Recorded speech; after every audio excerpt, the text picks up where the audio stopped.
Olá, caros amigos e colegas do Facebook. Muito boa noite. Meu nome é Luiz Carlos Petri, sou psicanalista e topólogo, analista membro do Corpo Freudiano de São Paulo e professor de topologia na Topos. Desejo a todos vocês uma boa noite nesta quarta-feira, de 6 de maio de 2020. Dia que juntos, com esta atividade do Corpo Freudiano de São Paulo, comemoramos os 164 anos do nascimento de Sigmund Freud. Freud, o fundador da psicanálise, o chamado pai dos psicanalistas, nasceu na Morávia. Depois, nos seus estudos, mudou para Viena e acabou residindo na Bergasse 19, aonde passou quase toda a sua vida, com seu gabinete de trabalho como psicanalista e pesquisador. Perto de sua morte, teve que ir para outro lugar, sair de Viena por causa daqueles caras que gostam de andar armados e dar tiros nos outros e oprimir as pessoas. Mudou-se para Londres e morreu em 1939. Nós estamos aqui hoje numa atividade do Corpo Freudiano, junto com vocês, para comemorar, homenagear o nascimento desse grande psicanalista Sigmund Freud. Para tanto, a nossa equipe de trabalho convidou 4 psicanalistas do Corpo Freudiano para virem apresentar um trabalho em 2 partes. Na primeira parte, uma apresentação individual, aonde cada um deles irá trazer para vocês aonde Freud tocou o seu coração. Unser Kern, como se diz. Depois, os 4 estarão juntos conversando sobre o trabalho deles anterior. E com isso nós estaremos oferecendo um pouco de nós, de vontade, de carinho e de comemoração pelo nascimento de Sigmund Freud. Então agora eu vou apresentar a nossa turma de colegas maravilhosos que vão falar com vocês. Em primeiro lugar, aqui nós temos a Maria das Graças Ramos del Curso, psicanalista. Ela falará primeiro com vocês. Acima, você vê o Alan, que é o Alan Victor Meyer, como eu sempre digo, o nosso decano no Corpo Freudiano. Depois, nós veremos falar a Maria Teresa Martins Ramos Lamberti, psiquiatra e psicanalista, que também irá conversar com vocês sobre aquilo que toca ela em Freud. E, por final, o meu amigo pessoal, Rodolfo Rufino, que é psicanalista do Corpo Freudiano, especialista em adolescentes e adultos, que também irá colocar o pensamento dele naquilo que toca. Ao lado, vocês podem ver, né, a equipe de trabalho. Abaixo, o Gustavo Florencio Fernandes, que vai monitorar as perguntas para vocês durante essa apresentação. O Daniel Hammer-Heusmann, que é o nosso host na gravação do Zoom. E, acima, uma imagem minha, de que vos falo, Luiz Carlos Petri. Eu convido vocês a seguir para a próxima parte e ouvir e ver as colocações individuais de nossos colegas. Depois, teremos um debate entre eles durante 15 minutos. E, no final, eu voltarei para me despedir de vocês, encerrar a apresentação e trazer uma novidade do Corpo Freudiano e da Topos. Muito obrigado. Maria das Graças Ramos del Curso conversa agora com vocês. Boa noite a todos. Hoje estamos aqui celebrando o nascimento de Freud. Mais do que o nascimento, comemoramos o seu renascimento a cada vez que falamos dele e retomamos alguns dos seus ensinamentos. Sempre nos surpreendemos com a sua atualidade, o que deixa cada vez mais vivo entre nós. Fiquei pensando que na tradição mexicana, sobre a importância que eles dão aos mortos. Para eles, ao resgatar seus valores e tradições, seus entes nunca morrem. É a forma de mantê-los vivos. E quando não falam mais sobre eles, aí sim é decretada a sua morte. O corpo fenece, mas os mortos vivem simbolicamente entre eles, ao serem cultuados e relembrados. Por isso, que podemos afirmar que Freud continua vivo em todos nós, a cada vez que falamos dele e de sua obra. É o que faremos hoje aqui. Freud transcende a morte e permanece presente em nossas mentes, na nossa clínica, sempre. Falar de Freud é para mim um privilégio e a oportunidade de resgatar seus ensinamentos. E é por isso que a minha escolha foi sobre este ensaio, A Questão da Análise Leiga, escrita em 1926, elaborado de uma questão que já vinha acontecendo sobre a polêmica para autorização da prática da psicanálise, que só poderia ser exercida por médicos. Esta tensão eclodiu quando, em 1926, em julho, um discípulo do Freud, Theodor Reik, formado pela Universidade de Viena, um dos primeiros psicanalistas a frequentar a Sociedade de Psicanálise das quartas-feiras, foi acusado de charlatanismo. Ao defender o colega e os demais analistas não médicos, Freud publica este ensaio, que é uma peça retórica de extrema beleza, escrito de forma clara, direta, um verdadeiro tratado sobre a psicanálise, estabelecendo um diálogo com um interlocutor imaginário, nomeado por ele de uma pessoa imparcial. Em sua descrição, ele não é um médico, nem um praticante da psicanálise, e nunca se submeteu à análise. E é nesse contexto que ele assume publicamente sua posição de que a psicanálise é leiga e deverá continuar sendo leiga. E ao sustentar sua argumentação, expõe sobre a transmissão da psicanálise, discorrendo sobre sua técnica, sua prática clínica e o desenvolvimento do tratamento, o que não poderia ser mais premente para a psicanálise de hoje, quando ainda é preciso afirmar e repetir a cada vez a especificidade dessa experiência, principalmente no que diz respeito à formação do analista. Dessa forma, é possível ressaltar que a palavra leiga não é usada por ele como contrário ou negação de algo que não é leigo. A palavra leigo, em alemão, atribuída a quem não tem autorização para ministrar os sacramentos da Igreja Católica. Leigo também deriva de outra palavra, que pode ser traduzida para o nosso português como amador, quando você não tem uma formação específica naquela área. Por exemplo, futebol amador. Como também laico vem do latim, da palavra leigo, que designava os serviçais dos conventos. Trazendo para o nosso português, é possível perceber a quantidade de adjetivos contidos nessa palavra.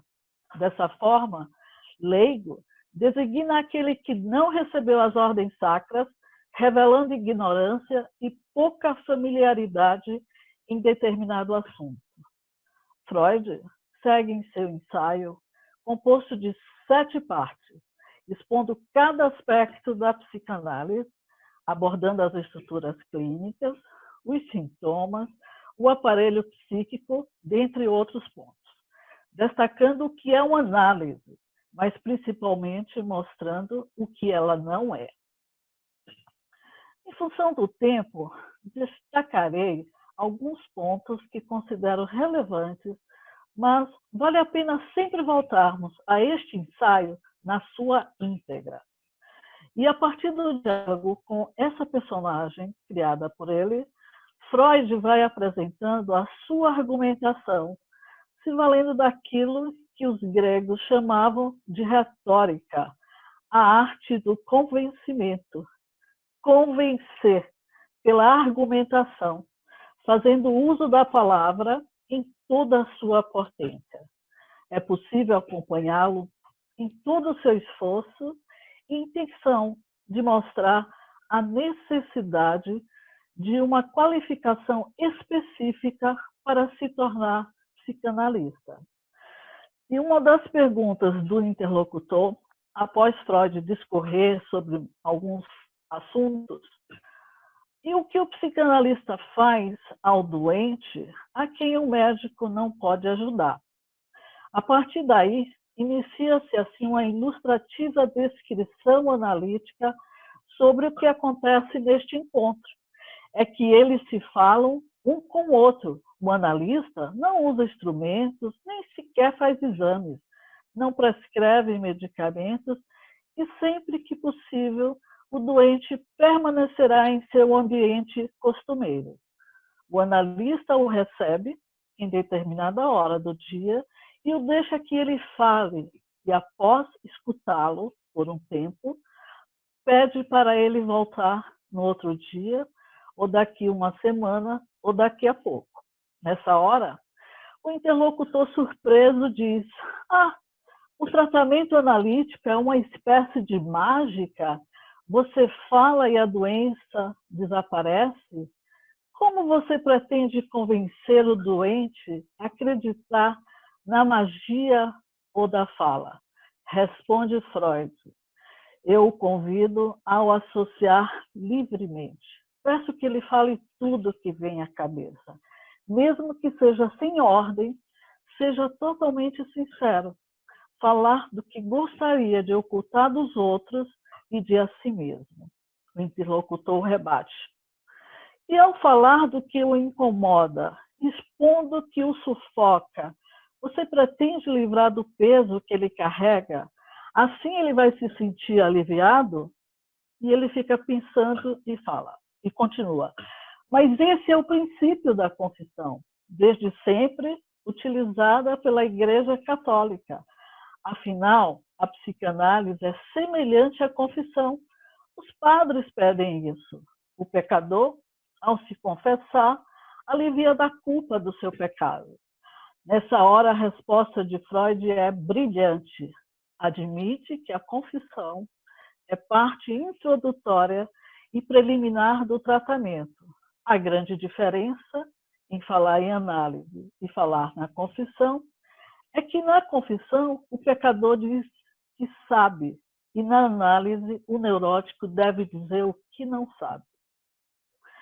Outra passagem digna de nota é quando o interlocutor faz a seguinte pergunta: o aparelho psíquico está localizado onde? E o Freud responde: no corpo inteiro. E continua: supondo que o aparelho psíquico tenha uma base cerebral, é manter a psicanálise prisioneira de uma neurobiologia, de uma neuropsiquiatria que vai compreender o sofrimento psíquico como um déficit de substâncias neuronais. E o interlocutor insiste: bom, mas aonde está localizado? E o Freud responde, mais uma vez, no corpo inteiro.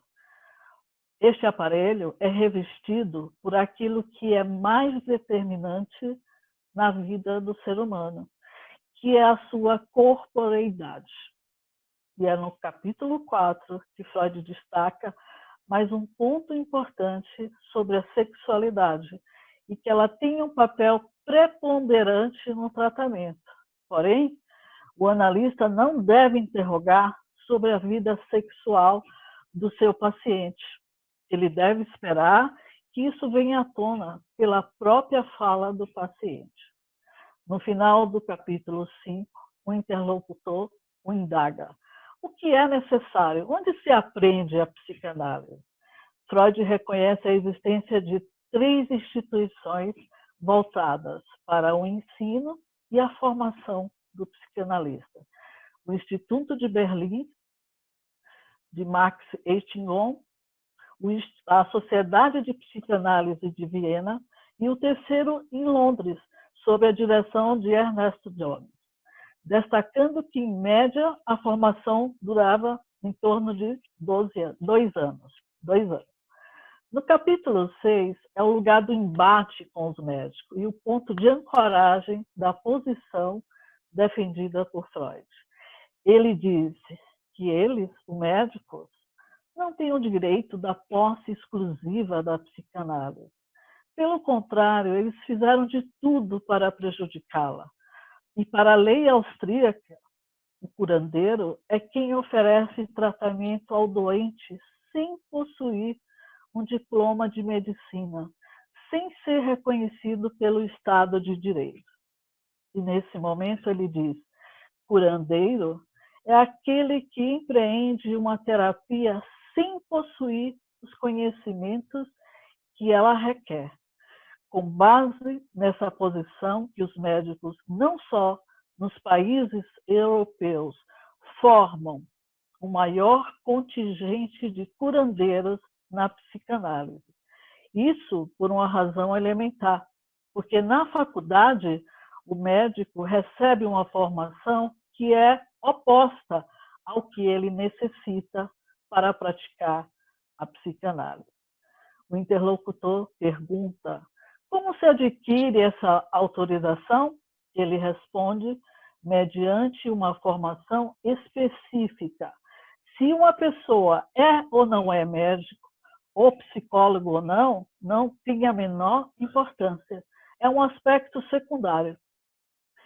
E o interlocutor insiste: qual é a especificidade dessa formação para adquirir direito e autorização para praticar a psicanálise? Ao que ele responde: o famoso tripé, a análise pessoal, o ensino teórico e a supervisão clínica. A propósito, em concluindo a minha participação, gostaria de ressaltar que o ensaio não se esgota nesta singela abordagem, embora reconhecemos a posição firme e decidida de Freud contra a regulamentação da psicanálise.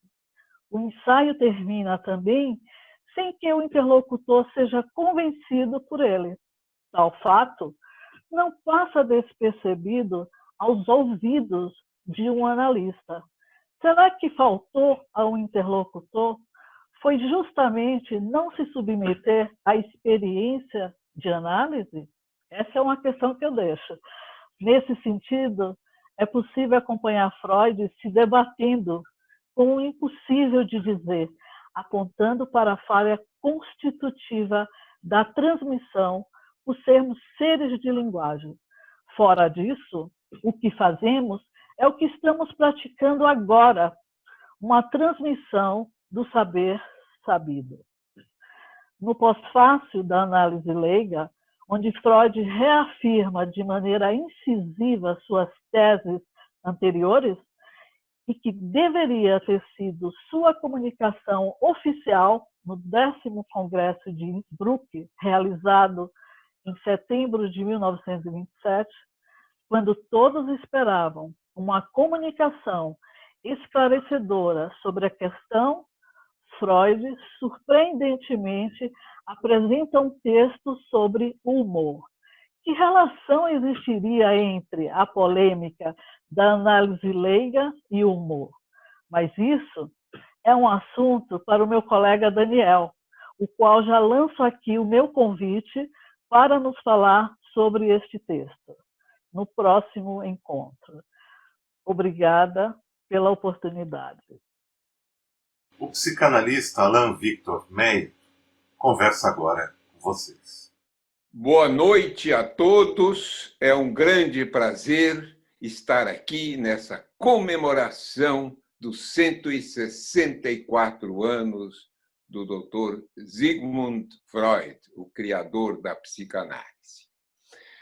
Pois bem, estamos numa época terrível e onde temos falado muito sobre o mal-estar na civilização, nome de um dos livros do nosso autor. Mas hoje eu não vou falar sobre isso, mas vou falar de uma dimensão que era muito cara ao Dr. Freud, que é a questão da criatividade e do teatro. Dois elementos que o entusiasmavam muito. Por quê?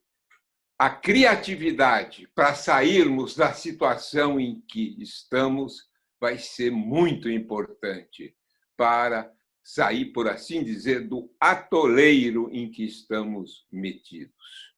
Pois bem, Freud era um entusiasta do teatro e dos dramaturgos, dois dos grandes autores que ele gostava com paixão, era Sófocles e Shakespeare.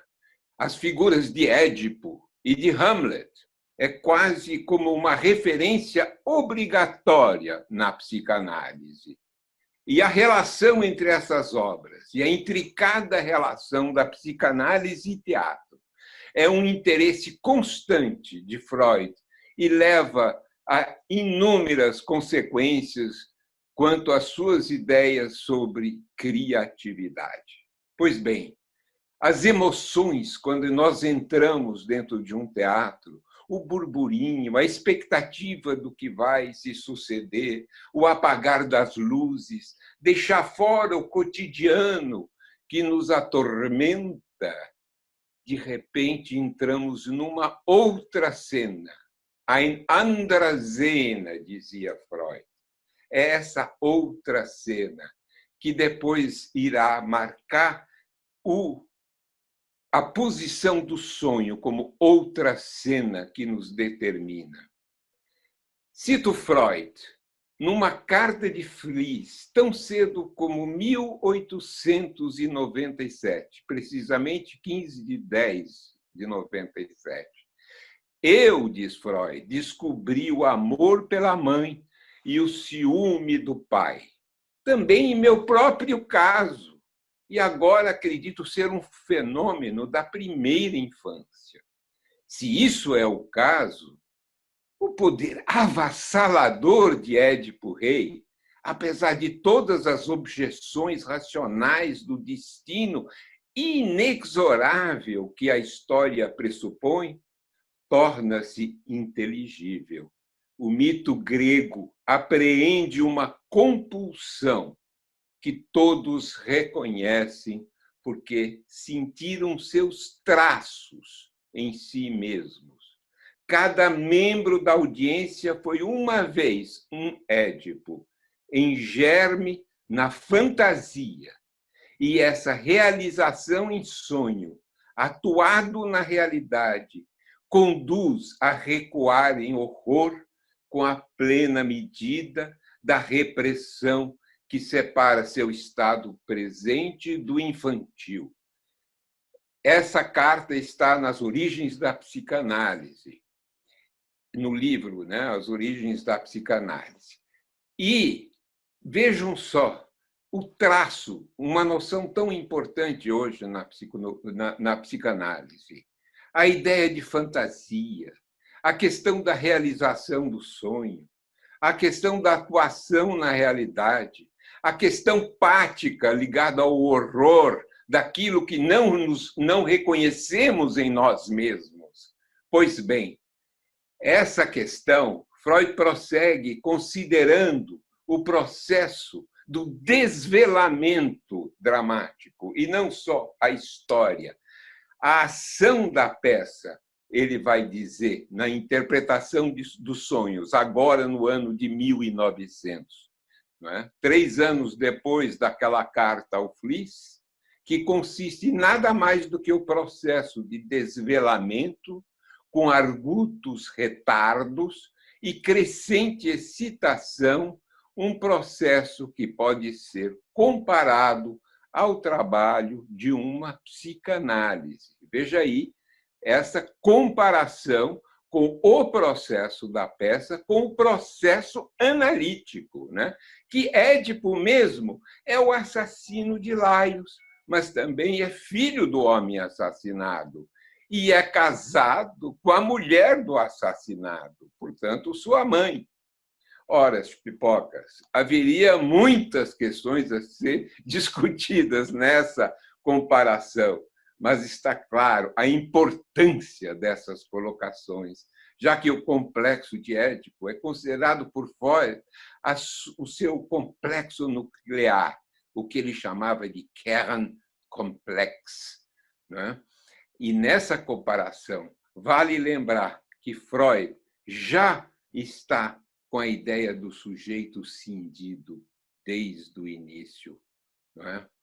O nosso Édipo já está à procura de uma questão que ele não sabe e sabe, é o não sabido que está presente e o leva a procurar a verdade do que está, da peste que toma conta da cidade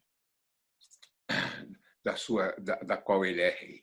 Freud se pergunta ainda na interpretação dos sonhos o que está implicado no fato de uma audiência moderna até hoje se comover com essa peça. E ele dirá que a explicação só pode ser o seu efeito, que seu efeito não se encontra no contraste entre o destino e a vontade humana, mas deve ser procurada na peculiaridade da matéria. Eu cito essa peculiaridade da matéria em alemão, que é Besonderheit des Stoffes, né? Na qual ele diz que naquele contraste, o contraste é exemplificado entre destino e vontade humana, mas o que me interessa aqui é a palavra Stoff, a matéria, que é a matéria do sonho, a matéria dessas fantasias. Esse Stoff é mal traduzido por matéria. Tem muito a ver com a palavra inglesa stuff, para quem conhece mais o inglês, aponta para um sentido encoberto, primário, poderíamos nos referir àquilo que está em questão. Assim, que aliás, em toda análise, há uma questão, né, que determina, né, o andamento de um processo analítico. Assim, para Freud, para uma peça persistir ao longo do tempo, né, ela precisa nos pegar no âmago do ser, no fígado, por assim dizer, né? É essa dimensão que ele está, por assim dizer, elaborando e trabalhando. E, na continuidade, Freud dirá que a lenda de Édipo surge de uma matéria onírica, ein Traumstoff, outra vez Stoff, a matéria do sonho, a Stoff, Traumstoff, Traum é sonho, né? Uma matéria onírica primeva, né? Que tinha por conteúdo a aflição perturbadora da relação de uma criança com seus pais devido aos primeiros agitos sexuais. Na peça de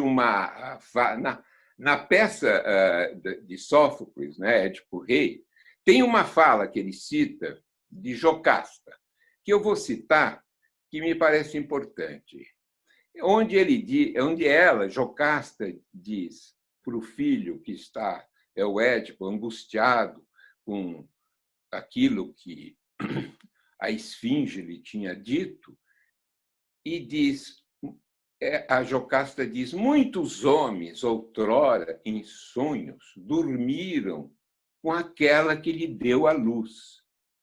Tem menos desgosto quem com tais agouros não se deixa perturbar. Ora, veja só, Jocasta acalmando o filho dela, né? Essa citação é chave para a compreensão da tragédia e é complemento ao sonho onde o pai do sonhador está morto. O que é interessante aqui é a retomada do sonho, pois antes Freud fala do teatro, do próprio teatro, visto como um análogo do sonho. Agora, o sonho é tematizado no interior da peça, surgindo como uma pista no autodescobrimento de Édipo. Temos, então, o valor heurístico do sonho, pois surge na autoanálise do próprio Freud, no modo de interpretar a peça e na própria relação da peça com ela mesma. Ou seja, temos aqui essas múltiplas imbricações que tornam a situação bem complexa. Tomando outro texto do Freud, um texto de 1908, que é traduzido, eu não sei porque eu fiz a tradução do inglês, que está Escritores Criativos e Devaneios, né? Daydreaming em inglês, mas em alemão é Der Dichter und das Phantasieren, e eu prefiro a tradução, o poeta e o fantasiar. E o Freud se pergunta, de onde o poeta ou o escritor tira sua inspiração? Ele irá associar o brincar da criança com o que faz o artista, ao considerar que ambos levam a sério o mundo da fantasia. E dirá que essa relação foi preservada na linguagem alemã do termo Spiel, que é tanto brincadeira como representação teatral. Essas escritas são capazes de serem apresentadas, são darstellungsfähig, né? Eu vou voltar ao termo Darstellung, né? que é traduzido pelos franceses mais como figuração. Então, mas voltando a Spiel, nós temos Lustspiel e Trauerspiel, que são comédia e tragédia. Lust é prazer, né? Teatro de prazer, ou brincadeira prazerosa. E Trauerspiel é brincadeira de luto, ligado à morte. Schauspieler, que é o ator, aquele que se põe à mostra, o que nos mostra uma sabedoria da língua. Aliás, Vorstellung, que é representação, normalmente traduzido assim, e Darstellung, que é figuração, como eu falei, são termos essenciais na obra de Freud. Mas ambas têm uma conotação, não apenas de representação no sentido ideacional, mas também no sentido teatral. Isso é muitíssimo importante. E Freud irá considerar também a temporalidade interna do teatro. Será muito discutido. E já aí encontraremos uma noção da Nachträglichkeit, o après-coup, ou ação deferida, o presente que remete a algo do passado, para depois dirigir-se a um futuro. Ou seja, a questão da temporalidade é outro ponto tão importante na psicanálise que também ele analisa em relação ao teatro, fazendo essas contraposições. Bom, e as fantasias também são importantes, é claro. E não podemos esquecer que o romantismo, a importância da fantasia e todo o processo imaginativo é fundamental, né? Então, para a escolha, como é que o artista escolhe o seu material? É o Stoffwahl, escolha de material, né? E como esse material posto em cena, ou Darstellungsfähig, capazes de serem atuados, produzem tantos efeitos emocionais. Ele usa o termo Affektwirkung, o funcionar, o operar do afeto a partir da palavra posta em ação e que está determinada pela fantasia. Fará um paralelo, então, entre a escolha do artista e também o modo do funcionamento do neurótico. Vai longe essas discussões. que não dá para entrar em tantos detalhes, mas, infelizmente, vou ter que ir meio que cortando tudo que poderia ser dito a respeito. Então, eu vou dizer, haveria muito mais questões a tratar. Termino lembrando que Freud, como escritor criativo, talvez tenha se superado como ao criar a mais estranha, Unheimlich, teatro a dois, a sessão analítica. Aqui, o logos encarnado da sessão, ao pôr em movimento emoções e sentidos que antes dificilmente poderiam vir à tona, a não ser, é claro, na pré-história, no teatro e na literatura. Muito obrigado e boa noite. Maria Tereza Martins Ramos Lamberti, psicanalista e psiquiatra, conversa agora com você. Olá a todos os que nos ouvem. É um prazer imenso estar aqui no comemorativo do aniversário de Freud, 6 de maio. 6 de maio e diante desse grande legado que Freud nos deixou, me inspira nesse encontro magistral de uma interlocução a propósito da obra de Freud, do seu legado. O que me inspirou foi refletir sobre a mudança de paradigma da condição humana que o Freud causou na cultura. E é a partir disso que eu fiquei entusiasmada em estar compartilhando com vocês. Bem, para isso, que eu pensei em tomar algumas linhas de frente, algumas vertentes, que não excluem as demais, que dentre a grande obra de Freud, para que a gente possa percorrer um fio lógico como um argumento que ateste a essa grande mudança de paradigma da condição humana. Bom, antes de mencionar esses itens, dizer também da atualidade de Freud, nunca foi tão intensa frente a essa tragicidade que vivemos. Então, enfim, para mim é muito importante, tá? Uma alegria e muito importante poder estar aqui com vocês falando de Freud. Os 5 pontos tomados serão Freud e a ciência, a filogênese e a ontogênese, Freud e a descoberta do inconsciente, Freud, a ciência médica e seus impasses, Freud, a condição desejante e a pulsão de morte, e, por fim, que me interessa muito dizer, Freud e a atualidade de sua obra. Bem, com relação a Freud e a ciência da filogênese e a ontogênese, a partir da discussão filogenética, a qual se deu no largo tempo da evolução, a evolução, digamos, do aparato cerebral, né, que muitos conhecem, da estimulação dos sapiens frente à sua grande conquista, a postura ereta, bípede, e a ampliação da percepção, que o possibilitou a transformações decorridas, né, no advento do aparato biológico, cortical, propiciando essa extremamente sofisticada linguagem a qual nós possuímos, diferente das demais espécies. Da filogênese à ontogênese, o filhote humano, ao nascer então prematuro, desprovido da condição puramente natural e instintual, ele necessita dos cuidados do adulto da espécie que lhe supra das urgências vitais. Ação específica, diz Freud, desse que vai cumprir a função materna. Nesses primeiros anos constitutivos, na passagem do ínfant, que seria o bebê, ao falante, digamos, operações se darão e serão de fundamental consequência.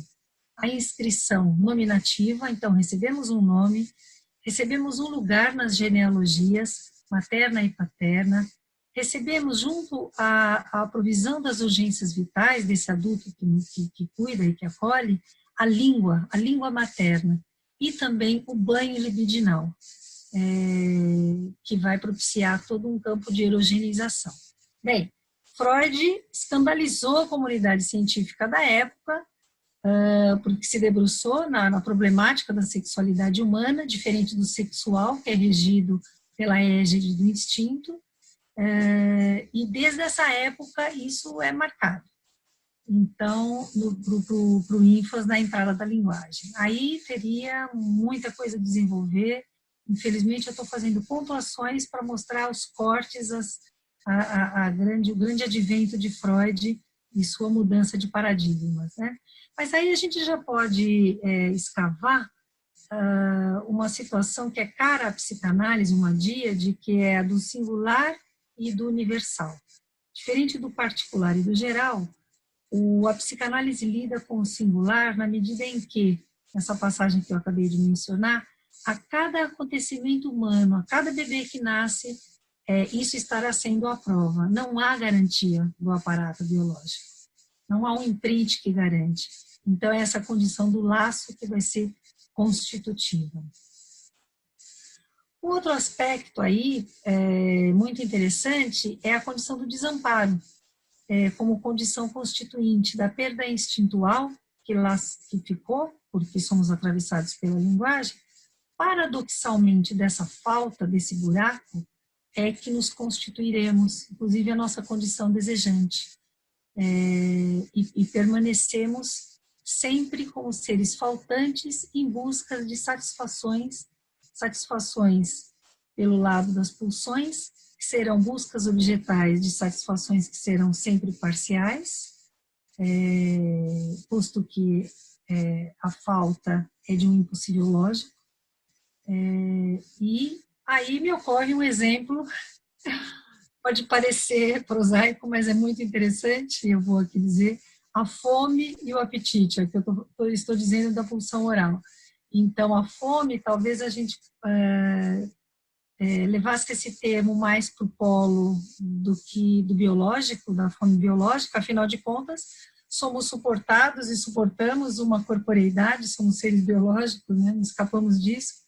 E o apetite como que regado de sentidos, memória afetiva. Então, eu estou com aquela vontade imensa de um risoto de camarão naquele restaurante maravilhoso. Não pode. Não pode, porque você está de quarentena e você fica em casa, vai postergar essa satisfação funcional. Então, acho que com essa figurabilidade dá para a gente ver a condição complexa do humano, que está regida por condições do biológico, mas atravessada pela linguagem, né? Quando eu exemplifiquei a fome e o apetite. E a marca do desejo que posiciona, modula essa coisa de poder, essa possibilidade de poder postergar a satisfação imediata das pulsões. Então, para o humano, para além do instinto, inexoravelmente, a condição das pulsões, objetos parciais com suas satisfações parciais. Para além das pulsões, a condição do desejo, marcada pela lei. Tem um outro para além que nós vamos conversar daqui a pouco sobre a pulsão de morte. E aí vamos imediatamente para uma segunda linha de força fundamental, claro, que é Freud e a descoberta do inconsciente. Então, o preço que se paga, né, o ônus que se paga para a entrada no campo da linguagem é o descentramento do ser falante em sua identidade de existência, seu inconsciente freudiano. Um corte à concepção de um antropocentrismo, diga-se de uma condição de existência marcadamente situada pelo racionalismo da ciência moderna, né, com a máxima penso logo sou, de René Descartes, centrado na racionalidade. Freud, um homem da ciência, a psicanálise advém da ciência, é fato, então, mas ele provoca um deslocamento, ele provoca um descentramento, a famosa terceira ferida narcísica. Não somos senhores da nossa razão. Portamos um autoexílio, algo que mora em nós e que não sabemos que sabemos e que está aí e que nos faz sofrer e que, enfim, é uma condição de uma alienação estrutural de entrada à linguagem sob sua identidade de existência. E Freud vai sacando isso tudo muitíssimo debruçado na clínica. Freud tinha diálogos maravilhosos, né? Se debruçava com as artes, com a filosofia, mas Freud trabalhava com a clínica. Freud era um médico, neurologista, e é aí que ele vai escavando todos esses estudos. Então, eu passo imediatamente ao terceiro ponto, que é Freud, a ciência médica e seus impasses. Freud saca do campo médico a nota azul. Genialmente, ele percebe o coração da clínica médica, a tônica dominante, quando ele vai se dando conta com seus pacientes, com as histéricas, lá na época de Charcot, que o paciente porta seu mal-estar, seu sofrimento, e mesmo os seus sintomas portam um dizer, uma cifra de um saber que, posto ao dizer, poderiam potencialmente ser passíveis de serem lidos, decifrados, quiçá dissolvidos em seus núcleos traumáticos. Bom, a ciência médica está muito alinhada à ciência positivista, cada vez mais, e bom que esteja, porém, há uma resistência muito grande e Freud se vê premido, obrigado a fundar um novo campo na ciência, um campo que inclua os paradoxos do humano.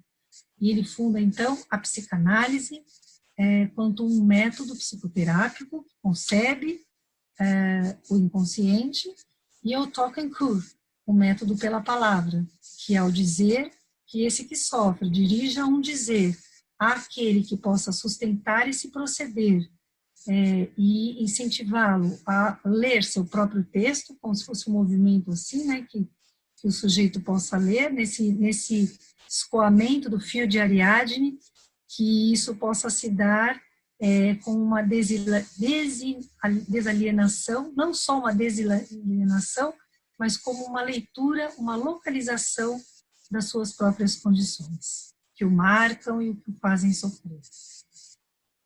Passo agora ao quarto tópico. Claro que cada um deles a gente pode voltar depois na nossa conversa, mas eu passo agora imediatamente ao quarto tópico, que é o da condição desejante e a pulsão de morte, que já tangi a elas quando eu falava das buscas objetais, da pulsão. O Freud, quando ele revê a sua proposição sobre as pulsões, quando ele vê que a conta não fecha, que o humano tende ao sofrimento.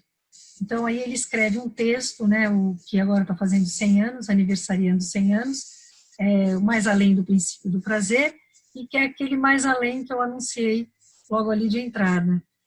Há uma tendência à pulsão ao retorno ao inanimado, a destensionamento total que retornaria ao inanimado, se não regida e se não balizada, dialetizada com a posição desejante de cada um. E quando esse desejo não comparece, desejo ligado à lei não comparece, é possível que essa pulsão desmesuradamente, desbussoladamente, desregradamente vá às suas últimas consequências, e aí isso se chama a pulsão de morte, tem um caráter destrutivo. Então, é algo muito interessante, muito vivo, muito funcional, essa tensão a qual todos, a cada vez, a cada instante, iremos atravessar, deparar-se com o que fazer, como sustentar sua posição frente aos impulsos que lhe seduzem, que lhe cercam. Bom, ainda nesse tópico, há um texto do Freud que me ocorre mencionar, e é riquíssimo, e já vai ser um salto para o meu quinto item, Luto e Melancolia. Nesse belíssimo texto, porque ele tem um potencial clínico, para quem lida muito com a clínica, sabe da grandeza e da atualidade também, em eras de psicofarmacologia para os deprimidos, esse texto é fabuloso, Luto e Melancolia. Ele faz a disjunção, esses dois conceitos.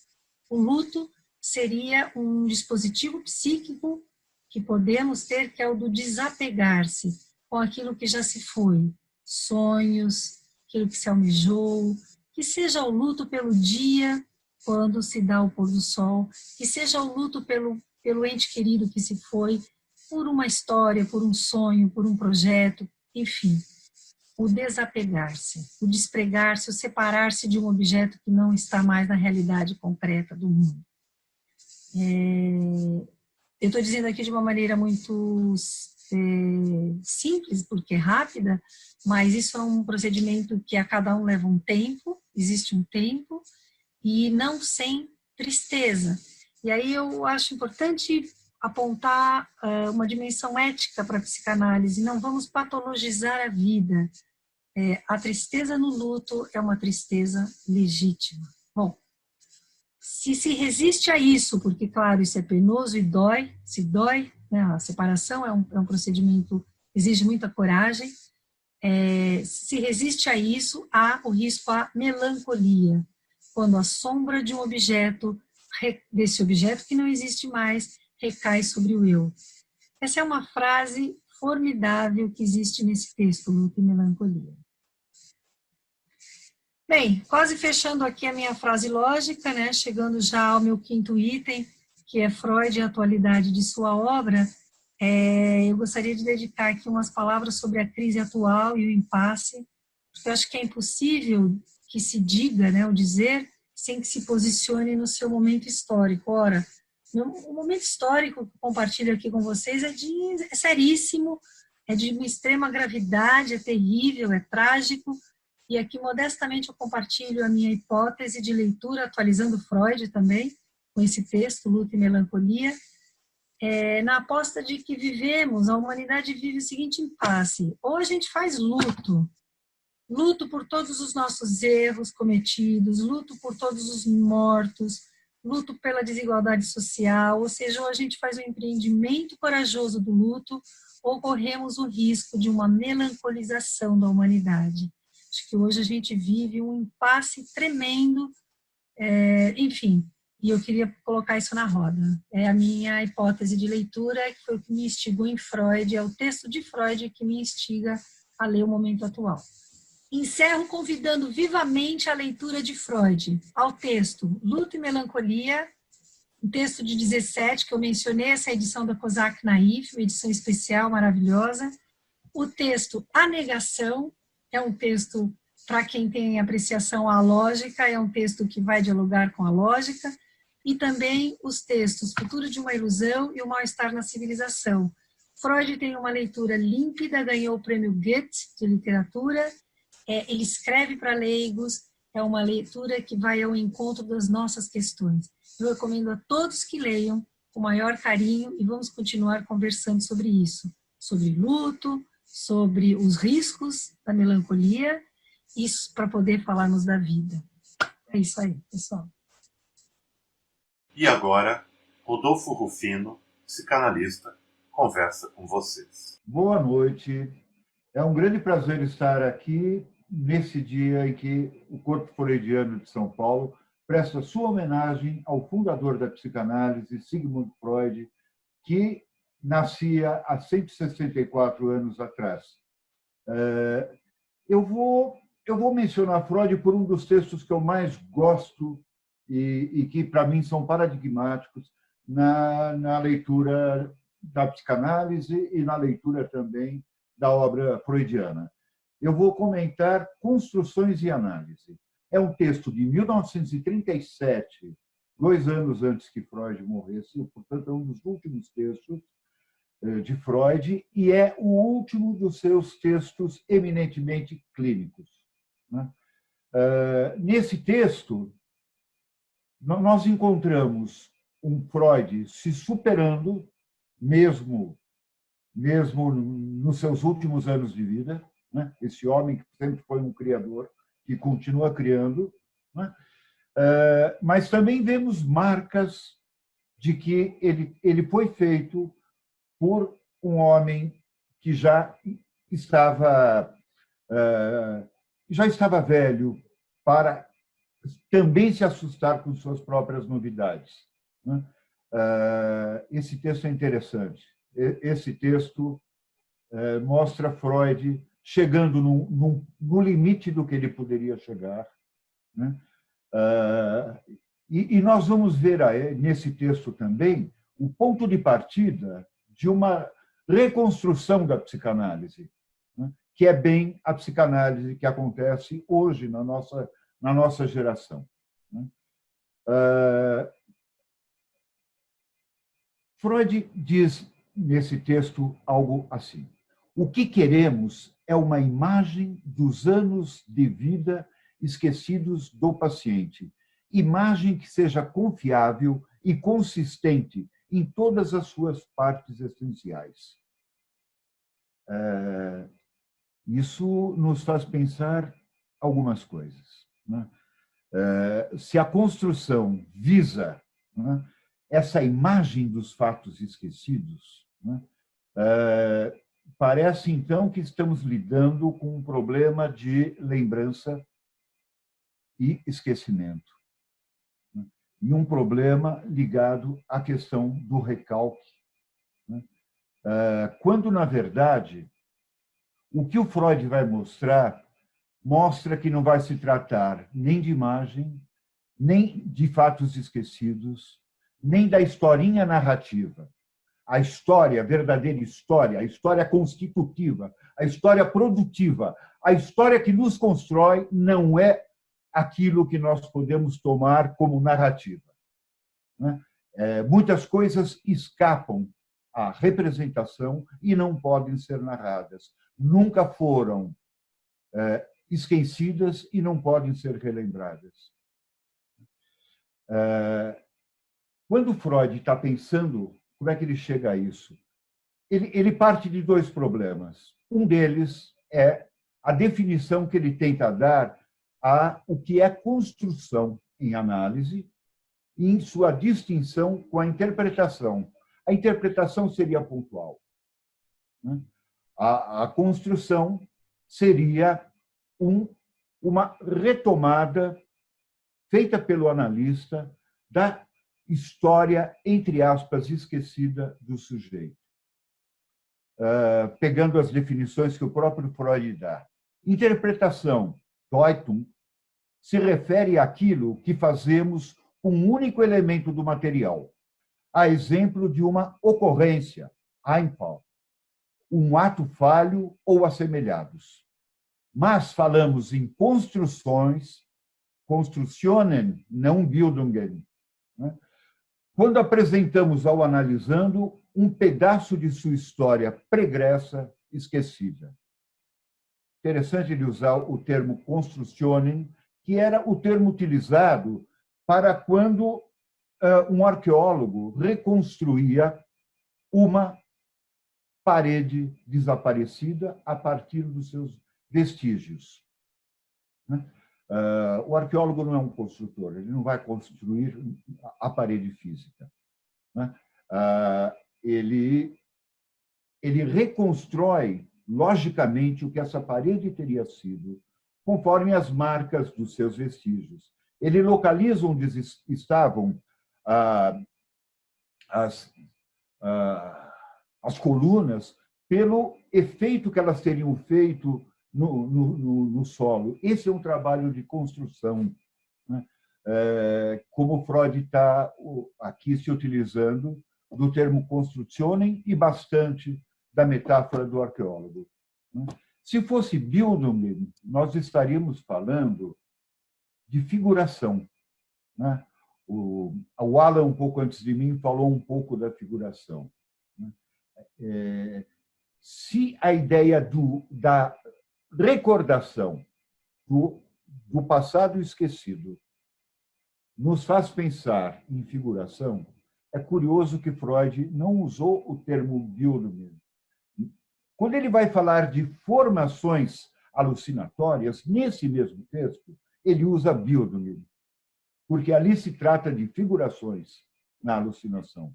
Mas ele distingue a alucinação das formações alucinatórias. Há na alucinação algo que escapa ao imagético, ao representativo, né? Ao nomeável, inclusive. Então, essa era um dos problemas do Freud. O outro problema do Freud nesse texto, e ele vai costurando as duas coisas, é qual é, uma vez que a construção é feita pelo analista, o que é que pode ser o critério, por qual critério ele perceberia que a sua construção foi justa, foi acertada, né? E ele tem uma dialética muito interessante para falar disso. Se o paciente diz que não, não vamos supor que ele está sempre resistindo. Pode ser que nós não falamos tudo, né? Mas se ele diz sim, também nós não podemos tomar isso como confirmação. O importante é verificar o efeito. E ele dá 7 tipos de efeitos que uma construção produz. 7. Vai nos interessar particularmente aqui, no problema que eu estou levantando, né? que é essa questão da não representação, né? Exatamente os 2 últimos, o 6º e o 7º. Né? Digamos, a primeira forma de efeito é se o sujeito continua num trabalho de associação a partir daquilo ou não. Né? Agora, os efeitos vão se tornando cada vez mais fortes. Né? E, quando ele chega no 6º, ele fala de, quando o analista lhe apresenta uma construção, esse sujeito pode ter uma reação do tipo quase alucinatória. Ele, de repente, começa a se lembrar de detalhes aparentemente sem importância, né? Mas que estão excessivamente nítidos. Esse exemplo Freud sempre deu como exemplo de deslocamento. Ou seja, algo que está para ser, aqui ainda podemos usar o termo, lembrado, mas que escapa. E que a ênfase recai exageradamente sobre aspectos inócuos, sem importância para a revelação daquilo que estava quase para ser revelado. Aí ele vai para o 7º. Ele partiu da questão quase alucinatória, né? Desse brilho excessivo, né?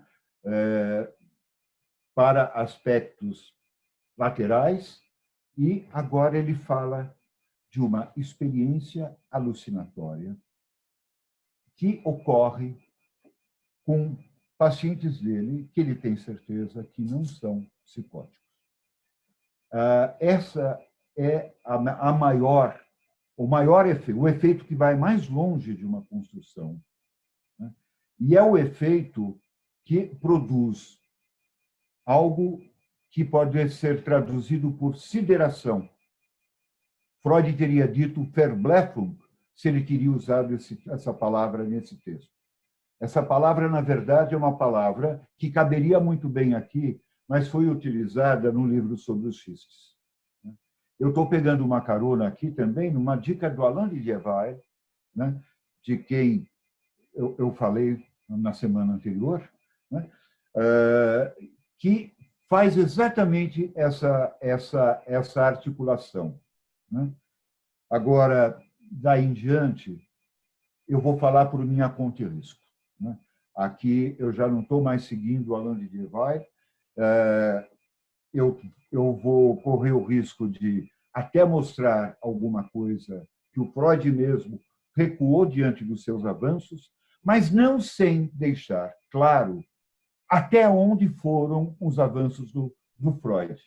E vocês vão perceber que nos últimos avanços do Lacan, ele retoma exatamente os pontos que estão aqui. Né? Aparentemente, nada é menos lacaniano do que uma construção. Né? Um discurso longo, quase pedagógico, explicativo, que o analista vai fazer. Né?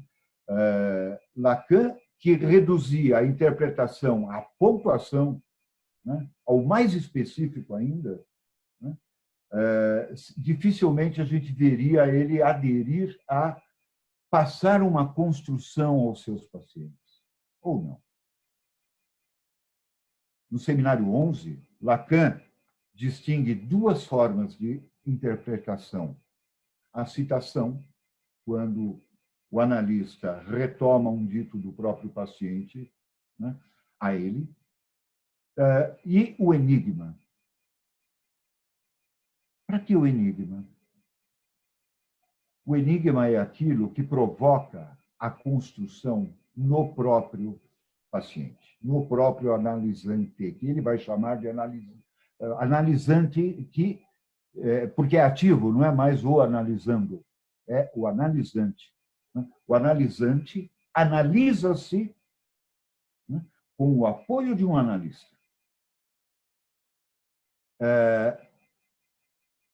O Lacan, certamente, tem muito interesse na construção, mas ele faz com que seja o analisante que construa. Há várias passagens em que ele associa a interpretação no sentido analítico, com a interpretação paranoica. Ou seja, é uma espécie de paranoia dirigida a gente mesmo se interpretar, né? E corrigir as nossas interpretações. O que o Freud fazia quando ele aponta para nós que o sétimo caso dos efeitos de uma construção vai tão longe assim, né? A ponto de provocar uma alucinação. Qual é a diferença entre isso e a quase alucinação do excessivamente brilhante do sexto caso? A crença na atualidade daquilo que surge. No primeiro caso, no sexto caso, no caso anterior, né, o brilho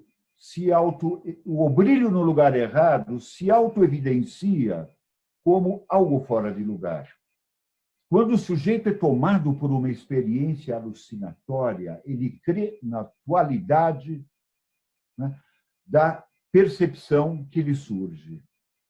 Curiosamente, Freud usa nesse texto, na penúltima página, algo assim. Ele fala de algo que faltou e que retorna na alucinação. A questão que o Lacan vai retomar, dizendo o que retorna do real, o que faltou no simbólico retorna no real, Seminário 3, né? Essa questão está adiantada por Freud aqui, ele só não usa o termo real, né? Essa é a questão 9. E outra coisa, ao tomar esse momento alucinatório que é possível de ser vivido por não psicóticos, Freud diz o seguinte, que isto mostra um fundamento comum. Isto que escapa à representação e que surge sob a forma alucinatória é o solo comum que compartilham neuróticos e psicóticos. O curioso nessa história é o que é que o analista faz quando, o analista Freud, por exemplo, né, quando, numa construção que ele dá, é capaz de provocar esse efeito que, por mais que Lacan pudesse não ser adepto da construção longa feita por um analista, né, ele concordava que aquilo era, sim, um critério que autentificava a construção, né?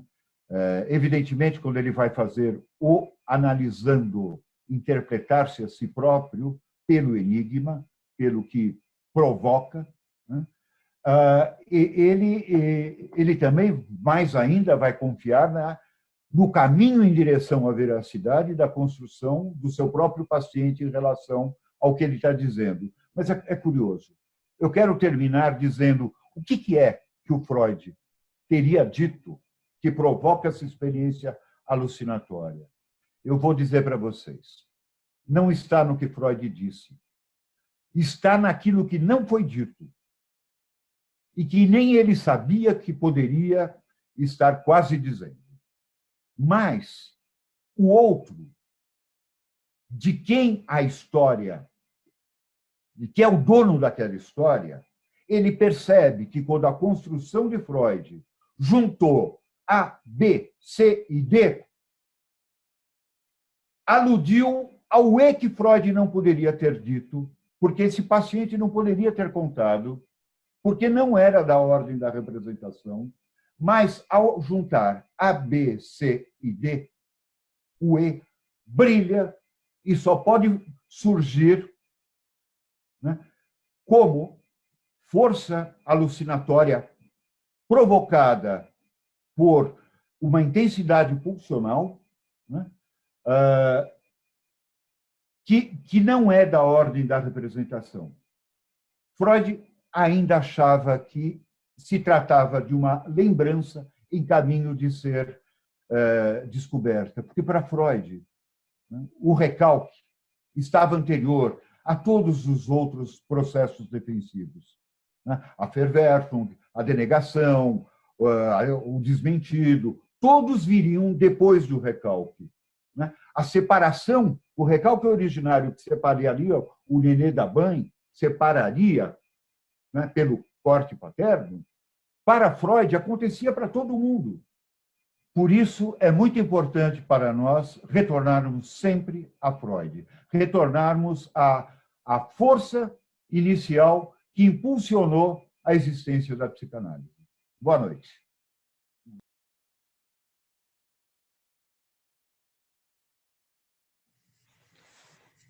Bom, estamos aqui, eu, junto com a Maria da Graça, o Rodolfo, a Tereza, e vamos aqui conversar um pouco sobre as temáticas que cada um de nós levantou nessa comemoração do aniversário do Sigmund Freud. E eu acho que é uma questão que me coloca todos falaram de alguma forma da importância na atualidade de Freud.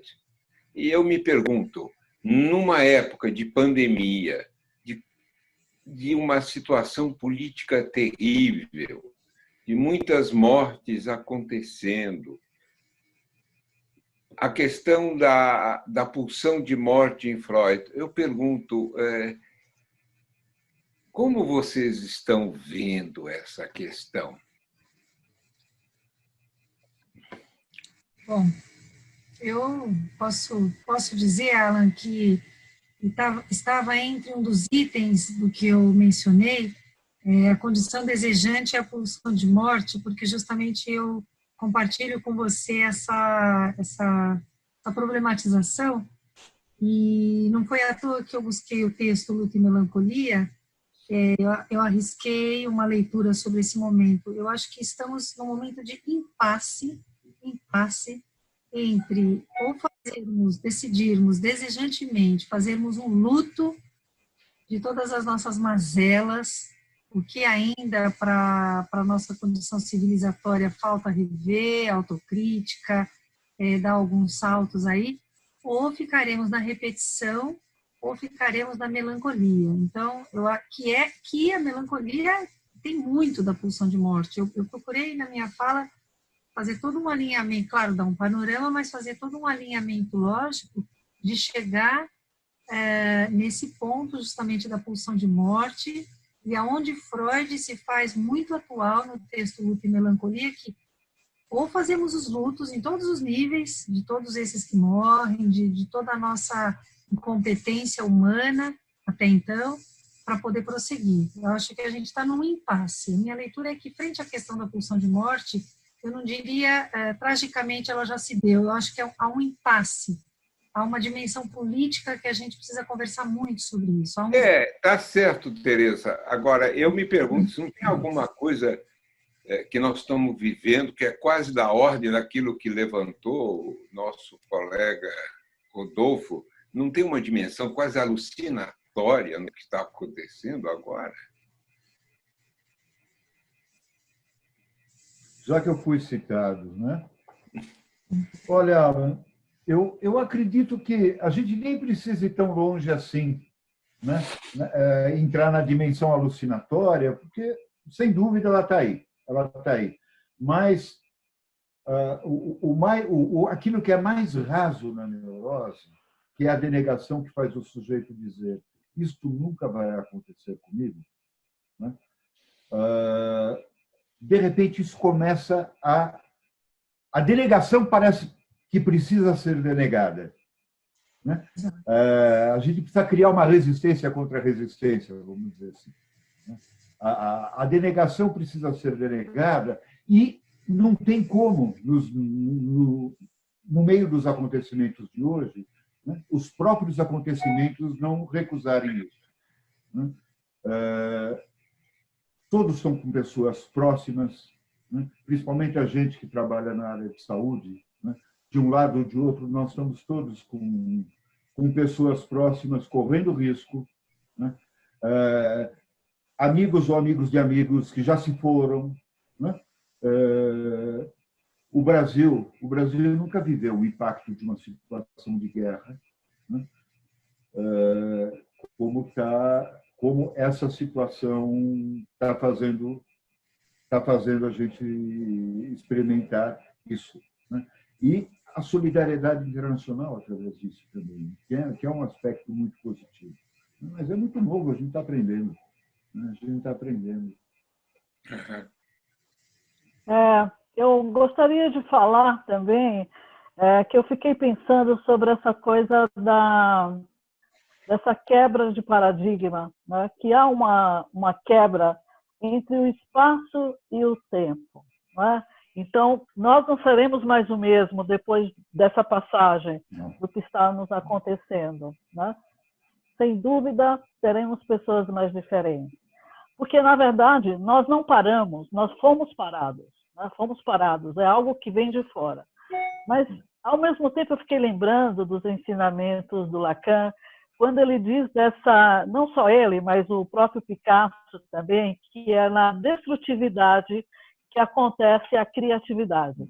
Eu gosto muito dessa ideia do caos como a crise como um caos, né? Que ela também é um risco, mas também é uma oportunidade de uma mudança de direção. Não sabemos aonde que vai dar, mas o que nós estamos acontecendo com nós? Estamos nos reinventando, estamos olhando para algo que não tínhamos tempo mais para ver. Eu acho que a gente está num momento da essência ou do essencial do que realmente interessa ao ser humano, dando importância às coisas mais simples, mais rudimentares, né? Como ficar em casa, como olhar um jardim, como cuidar de uma planta. Então, parece que a própria condição nos fez parar para olhar até que ponto, o quanto que tínhamos desse excesso, né? Desse excesso que realmente nos deixa angustiado também. Porque a partir do momento que você tem uma escolha muito grande, quando você vai numa pizzaria, você fica angustiado, porque diante de um cardápio de 30, 40 sabores de pizza, quem que não fica angustiado? Né? E, no entanto, na hora de escolher, você pede o básico. É interessante isso. Então, eu acho que é um momento de reflexão mesmo, um momento de aprendizagem. Olha, eu pessoalmente, Graça, acho que muito estranho. Eu acho assim, pode ser que isso aconteça, mas também tem muita gente que diz, não, mas depois volta tudo ao normal. Na hora que passou, tal, e aí tudo volta ao normal. A gente vê, por exemplo, essas negações. A negação que está havendo aqui das autoridades em relação à pandemia. Agora, há uma outra grande negação no mundo todo, que é a questão ecológica, ambiental, né? E que precisa reduzir o consumo de petróleo, a questão do carbono, a questão, enfim, do aquecimento global, e simplesmente não se consegue chegar a um acordo. E, ao mesmo tempo, estamos aí ouvindo ontem uma notícia que a Rússia dizia que ameaçava destruir os Estados Unidos com ataque nuclear maciço. Isso no meio de uma pandemia e de muita gente morrendo desse vírus. Então, será que muda alguma coisa ou é puro otimismo? Alan, da tua leitura de Freud, alguma coisa que você retiraria para a sua própria questão? Te ocorre alguma coisa? Não, eu acho que o Freud era um cara pessimista. Ele era pessimista, né? Quando ele foi perguntado pelo Einstein, naquela ocasião, se ele acreditava que havia algo a ser feito para parar com as guerras, ele não era muito otimista, não. Ele dizia, eticamente, lutamos pela paz, mas que eu acredito que ela vá se estabelecer, duvido muito. Mas interessante que ele fazia isso com um humor sarcástico incrível, né? Como só ele, né? Ele era ótimo e ele, como eu falei, ele tinha um ótimo senso teatral. Quando ele saía de Viena para ir para Londres, a Gestapo disse uma carta, né, dizendo que ele foi muito bem tratado, que ele não tem queixa. E ele escreveu uma frase, né? Recomendo o atendimento da Gestapo. Mas, pensando nisso que você está falando, Rodolfo, é interessante como o humor nos liberta, porque nas redes sociais, a criatividade, mesmo nesse caos, né, os memes que tem sobre a própria situação, realmente assim é uma coisa extraordinária. Eu fico realmente impactado com o poder do ser humano de fazer humor, né, na tragédia, nessa dificuldade que estamos vivendo. Porque é tanta piada, é tanta...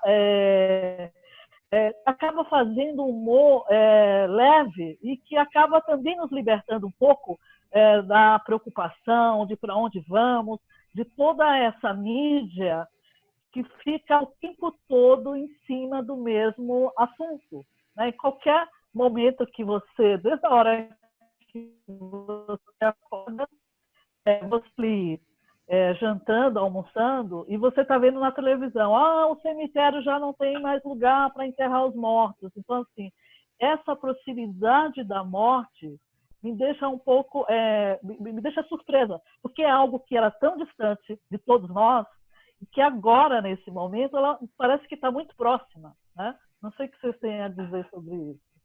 Exatamente. Eu acho que no início na época do Freud tinha toda a questão com a sexualidade. Agora a gente está vivendo um momento de total desvelamento da questão da morte. A morte incide como um real devastador e vai exigir não só que cada um possa se haver com isso, mas eu me preocupo muito esse fio de conversa que o Alan puxou.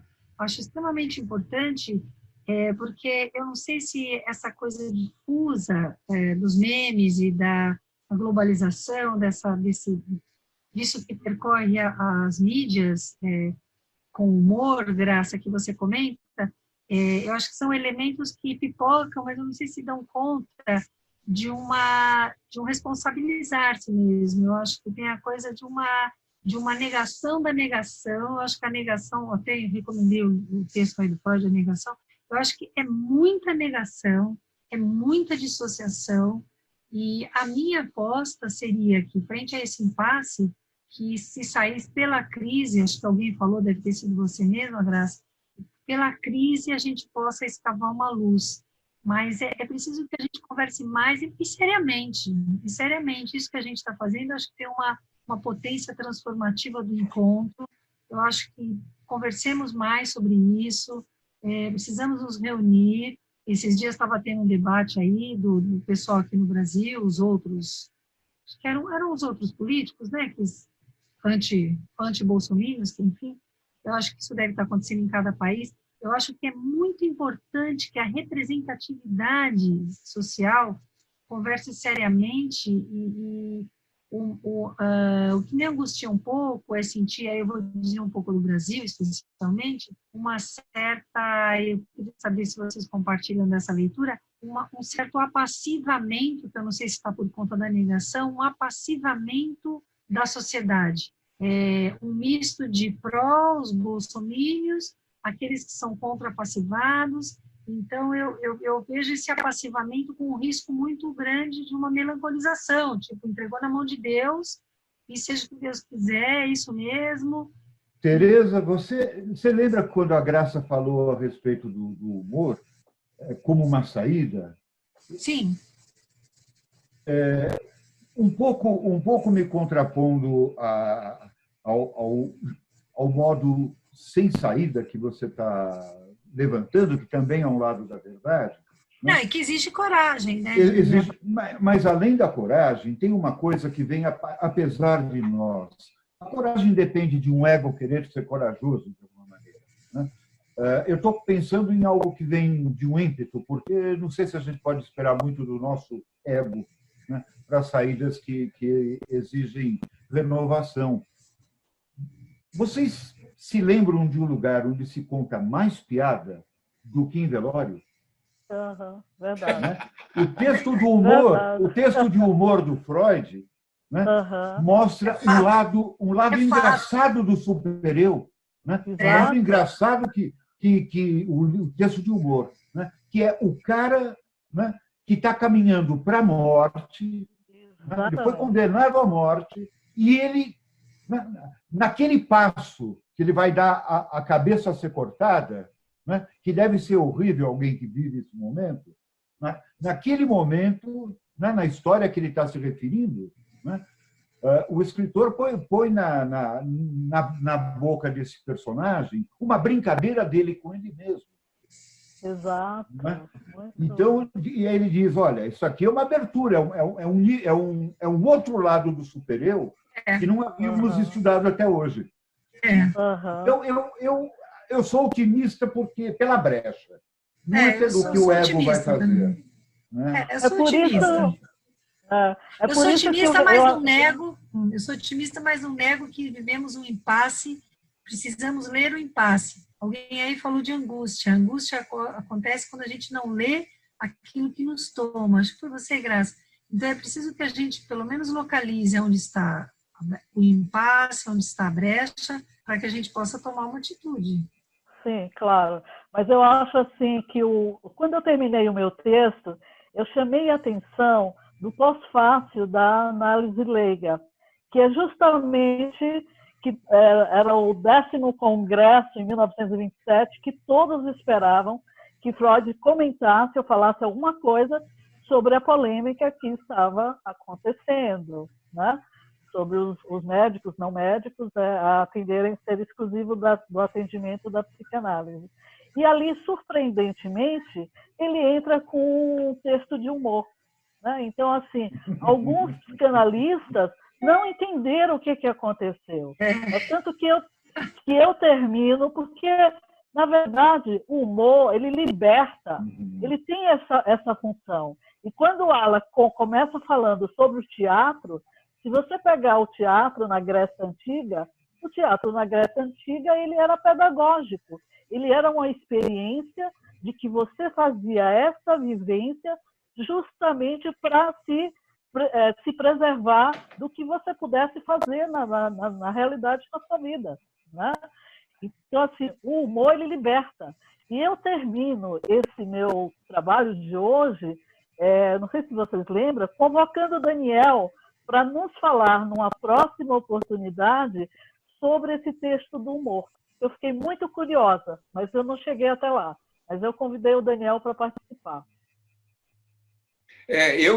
Como eu falei também do teatro, do Shakespeare, eu diria o seguinte, o bobo da corte, que sempre é um brincalhão, ele sempre está falando no limite do que o rei tolera, né, para não perder a cabeça, mas, ao mesmo tempo, ele fala a verdade. Então, um pouco como psicanalista, tem que pisar em ovos, né, mas, né, tem essa questão, the fool em inglês, né, o bobo da corte.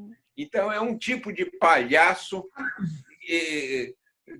mas que fala a verdade. Né? Então, tem esse lado também. Agora, a questão é o seguinte, né? A gente sempre fica diante de uma situação como essa, quando a gente vê gente conhecida ficando doente, né? E alguns saem por sorte, outros não. Então, às vezes a gente fica assim, bom, Eu espero que possamos estar todos juntos daqui um ano ainda. Aliás, Alan, você falou sobre isso, das perdas dos entes queridos. Vamos aqui fazer uma menção ao querido Aldir Blanc, que escreveu Lista aos 73 anos de Covid. Nós perdemos. E essa música é belíssima, belíssima. E é uma tristeza muito grande essa notícia. Então, a gente está enlutado. A gente está enlutado. Eu fiquei muito chocada com a morte da Murakata, quer dizer, a nossa grande maestrina do coral, né? Sim. Da Sala São Paulo, quer dizer, uma pessoa tão maravilhosa, um coral tão maravilhoso, e ela foi embora por causa da peste, a maldita da peste.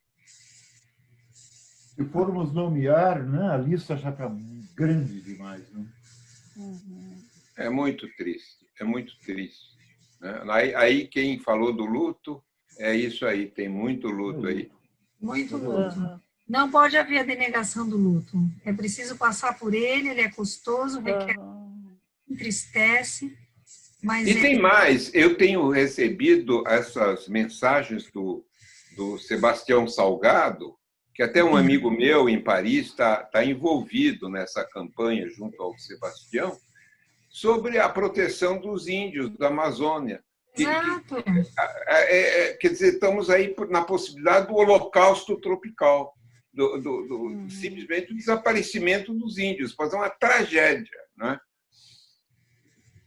Sem nenhum atendimento. Você vê que ironia, né, Alan? Precisa ser de fora uma iniciativa para olhar isso, né? Para ver a condição de um risco altíssimo de extermínio dos índios aqui da Amazônia. Né? Pessoal, muito obrigado de compartilhar com vocês esses momentos do corpo freudiano. Esperamos vocês em outras oportunidades. Um beijo grande e até mais.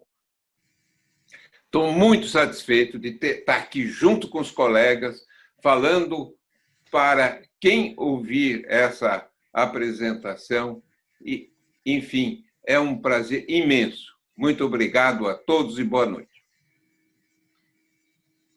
Foi um prazer imenso compartilhar com vocês essa conversa riquíssima, sentimento de gratidão. Um grande abraço a todos que nos ouviram e espero encontrá-los em breve, em outras situações e num momento melhor. Um abraço a todos. Boa noite a todos, né? E muito obrigado por terem estado conosco. Boa noite.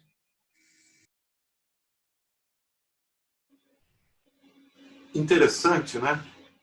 Sempre é bom ouvir os colegas conversarem e debaterem sobre questões. Ainda mais quando a gente tem por objeto de reflexão o pensamento de Freud. E, nesse sentido, eu gostaria de agradecer a vocês a participação aqui e apresentar alguma coisa que nós estamos trazendo aqui no Corpo Freudiano e da Topos para vocês. É um curso que nós estamos começando, que iniciará esse mês, que se chama O Nascimento da Clínica Freudiana, e que será dado por mim, Luiz Carlos Petri, sobre os momentos originais da Clínica Freudiana, de 1893 até o ano 1900, com a Trondheim, no qual nós seguiremos os passos do caminho de Freud, dos estudos da histeria, até a Trondheim, onde nós teremos 6 grupos de videoaulas, nas quais vocês poderão ter uma série de informações interessantes e complementar o seu trabalho e a sua pesquisa em Freud, onde nós iremos também apresentar algumas das topologias e geometrias que estão presentes no trabalho de Freud, desde as cartas que ele escrevia para Breuer até a Raumdeutung, a interpretação dos sonhos. Se você tiver interesse em saber mais sobre esse curso, você pode visitar acima o endereço topofilosofia.net/cfreud, que estará também aí nas informações dessa palestra. Agradecemos a boa vontade de vocês e voltamos à nossa atividade agradecendo a participação de vocês hoje aqui neste momento tão importante que é a comemoração do nascimento de Sigmund Freud, o pai da psicanálise. Um grande abraço e gostaria de lembrar para vocês que amanhã teremos mais uma atividade especial no Corpo Freudiano, que será o seminário de Mário Eduardo Pereira sobre o Seminário 11 de Lacan, onde ele estará trabalhando a questão do inconsciente em Freud e em Lacan. Então, até amanhã de noite, pessoal. Um abraço.